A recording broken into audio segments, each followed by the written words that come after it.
Greetings from Calvary Lutheran Church in Minong, Wisconsin. I'm Pastor Kevin Kaiser. Stephanie, William, and I remain at home this week due to exposure to COVID-19. We're doing very well, and we appreciate everyone's prayers and support.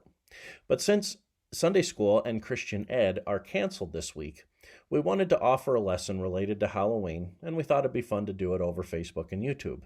So today, Stephanie and William will present a lesson that uses a Halloween candy hunt as a way to teach about the journey of Abram and Sarai as they followed God's calling to take a long journey and then to become parents to an entire nation. So, thank you for joining us today. We hope you enjoy this fun little lesson. God's blessings to you. Good morning, William. Good morning. I see you have your Halloween costume on. That's very cool because we're going to do something cool today that kind of involves Halloween costumes and searching for stuff. We're going to talk about Abraham today. Okay? First of all, I have a couple questions for you. I already know the answer because, I'm mommy, but has your family ever moved before? Yes. Yeah. Where did you move? We moved to Minong. That's right. When you moved, did you know where you were going?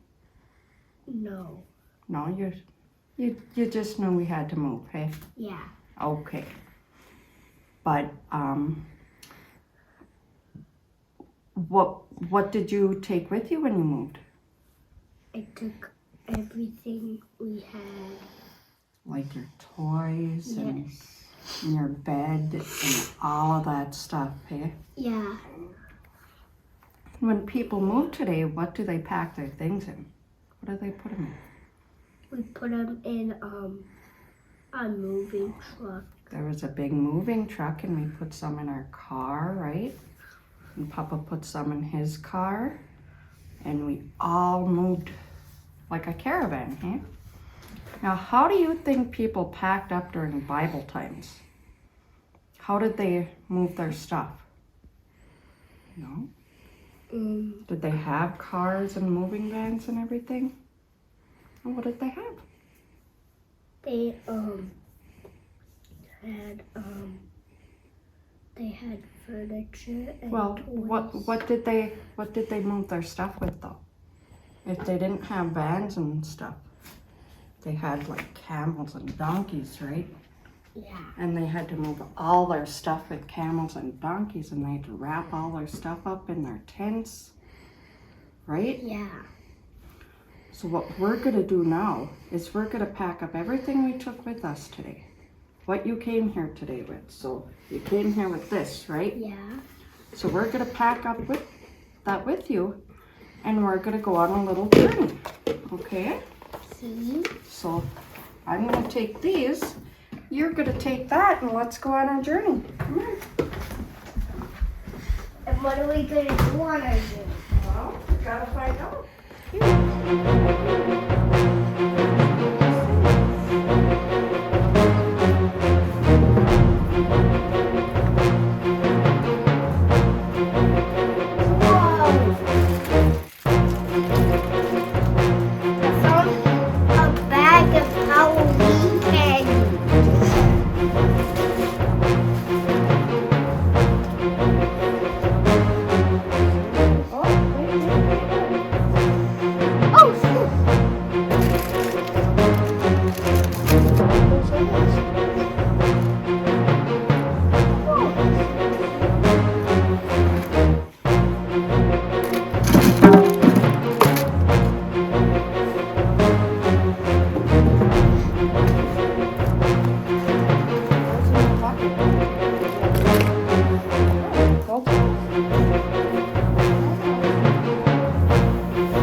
talk a little more, okay?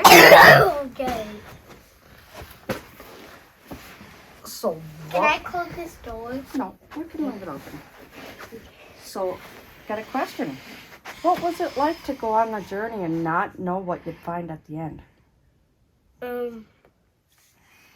It was confusing. Confusing? Was it kind of fun? Maybe scary? Yeah. Okay. Our story today is about a man who followed God's directions and moved to a new place. What the? Okay, so we're going to read about the man who followed God's directions. Whoa. One day, God said to a man named Abram, "It's time for you to leave your home and family and go to a new land. In this new land, I will give you many things and make sure people know about you. I will be kind to those who are kind to you. To the ones who are unkind, I will be unkind.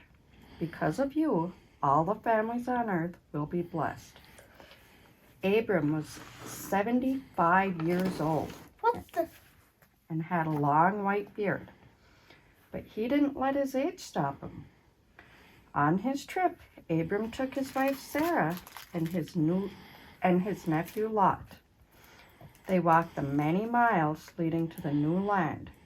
It was a hot and dusty trip. But Abram knew that where God was leading them would be a beautiful place. You listen? The trip was long and hard because they carried all their pots and pans, dishes and clothes with them. They carried everything. "Phew, I'm hot," says Sarah as her face grew red. "I'm getting kind of tired," sighed Abram. "My feet hurt," groaned Lot. When they finally got to the land of Canaan, Abram stopped by a tall and shady oak tree. It felt good to get out of the blazing sun. God came to him there in the cool shade and said, "I have a surprise for you. I promise to give this land to your family forever." Abram and Sarah and Lot were so thankful to God for this wonderful gift. They jumped and danced and hugged each other and shouted, "Hooray!" To show God how grateful they were, Abram decided to build 2 altars to honor God. He would build one altar out of large smooth stones by the tree and the other altar out of pieces of wood by his tent in the hills. Now, let's talk a little bit about it. How did Abram know where to go? How did Abraham know where to go? Because God leaded him. God showed him the way, you're right. God gave Abraham directions. Does God give us directions? Yes. How? By talking to us in his heart. How does he talk to us? What book does he use to talk to us? The Bible. Very good. God gave Abraham directions about where to go and when. Abraham followed God. God blessed Abraham. We can read the Bible, God's Word, and find out God's directions for living. If we follow the directions in the Bible, God will bless us. Right? Mm-hmm. And give us candy! At least for Halloween, you will. Yeah. Right? There's one over here. So which one do you want? I want this.